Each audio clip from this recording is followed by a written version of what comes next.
미웠습니다. 사울은 다윗이 너무나 밉고 싫었죠. 그래서 그를 살해할 음모를 계획합니다. 간접살인을 유도해봤지만 허사로 돌아가자 사울은 그 속내를 더 이상 숨기지 않고 아들을 비롯해 모든 신하들에게 다윗을 죽일 것 명령합니다.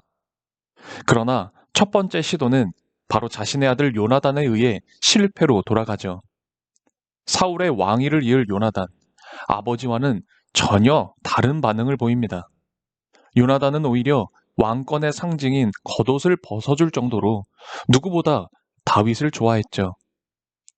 사울은 다윗의 승전 소식에 더 이상 제정신을 차리지 못하는 상태가 되고 자신의 손에 들려있는 창으로 다윗을 죽이려 했지만 이 역시 허사로 돌아갑니다. 다윗이 사울로부터 도피하자 신하들에게 다윗을 죽일 것 명령합니다. 그러나 이 두 번째 시도 역시 자신의 딸 미갈에 의해 실패하게 되죠. 남편을 살리기 위해 기지를 발휘한 그녀 덕분에 다윗은 야밤에 도주하고 사무엘이 살고 있는 곳에 도달합니다. 사무엘은 다윗을 그의 제자들과 함께 라마나요에 거하게 합니다. 그러나 얼마 지나지 않아 다윗이 라마나요에 숨어 있다는 제보를 접한 사울, 다윗을 잡기 위해 군사를 보내지만 하나님께서 간섭하시고 이들을 무기력한 상태로 만들어버립니다. 하나님의 영에 휩싸인 이들은 다윗을 잡기는커녕 다윗의 편에 서서 함께 하나님을 찬양하죠. 이에 사울 두 번째, 세 번째 연이어 다윗을 죽이고자 특공대까지 급파하지만 이들 모두 하나님에 의해 저지를 당합니다. 그래서 이제 직접 자신이 라마나요스로 가죠. 그러나 그 역시 하나님의 간섭에 의해 무기력한 상태가 되었고 다윗은 사울을 피해 다른 곳으로 피신합니다. 이런 다윗의 여정을 살펴볼 때 여러분은 어떤 생각이 드시나요? 전 무엇보다 하나님께서 얼마나 신실하신 분인가를 깨닫게 됩니다. 하나님께서는 다윗을 그냥 버려두지 않으시고 위기의 순간순간마다 직접 간섭하십니다. 코앞까지 다가온 죽음의 순간마다 하나님께서는 요나단을 통해서 그리고 미가를 통해서 또한 때로는 본인이 직접 선두에 서셔서 다윗을 죽음으로부터 구원하십니다. 그러고 보면 성경의 많은 사람들이 이렇게 하나님의 도우심으로 살아났음을 기억합니다. 오늘 말씀을 우리들에게 적용시킨다면 어떨까요? 예수님을 나의 구주로 영접한 그 순간 우리는 하나님의 자녀가 되었습니다. 이것은 다윗이 왕으로 기름 부음을 받은 것과 똑같습니다. 그런데 하나님의 자녀가 되었지만 이 기름 부음을 받았지만 다윗처럼 우리에게도 고난이 찾아올 수 있습니다.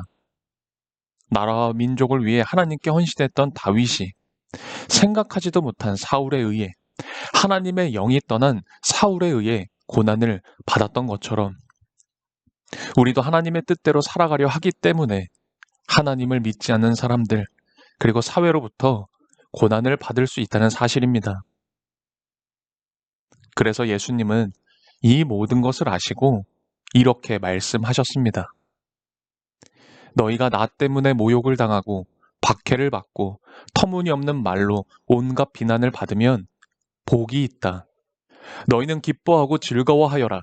하늘에서 받을 너희 상이 크기 때문이다. 너희보다 먼저 온 예언자들도 이와 같이 박해를 받았다. 예수님을 따르는 우리들이 고난받는 것은 하나님의 뜻에서 벗어나 있기 때문이 아니라 반대로 하나님의 뜻 안에 있기 때문이라면 그리고 믿음이 없기 때문이 아니라 믿음이 있기 때문이라면 오히려 기뻐하고 즐거워하라. 예수님은 위로하십니다. 왜냐하면 하늘에서 받을 상이 크기 때문이죠. 저는 그리고 여러분은 이 상이 있음을 믿고 있습니다. 따라서 그리스도인들이 당하는 고난은 하나님이 우리의 삶 속에서 여전히 역사하고 계신다는 반증입니다. 의를 위해 고난당하고 믿음을 지키기 위해 박해를 받고 있다면 이것은 하나님이 우리를 그리스도 닮게 하시려고 선한 일을 시작하셨다는 징표입니다. 저는 이 사실을 믿습니다. 하나님은 분명 다윗을 왕으로 기름 부으셨습니다.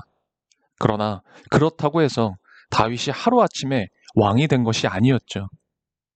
그는 고난이라는 것을 통해서 하나님께서 자신과 함께 하심을 뼈저리게 체험하고 이러한 체험을 바탕으로 더욱더 하나님을 신뢰하며 하나님을 알아간 것입니다.